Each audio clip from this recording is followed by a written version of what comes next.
Saan po ba yung ano, yung papunta po sa ano, sa bayan po ng ano, ng Bungabon? Nako, nalayo nga kayo kuya. Nalay. Oh, dapat po ba dito yung kayo dumaan. Dito, dire-dire. Dito diretso. Laor, Gabaldon.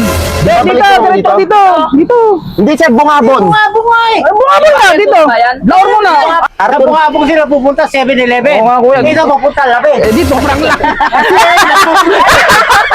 Ay, prank lang kay Papa Col. Pinalaon. Oo nga, dito nga. Malapit dito. Palayan po. Oh, May shortcut nga dyan. shortcut ka. Palayan, sa munisipyo ng Palayan dyan, oh. May shortcut dyan. Dito. Agrito. May nagturo kasi sa amin, dito daw yung ano, yung pupunta namin. Saan? Munisipyo daw po ng Palayan ay. Taga saan ba kayo?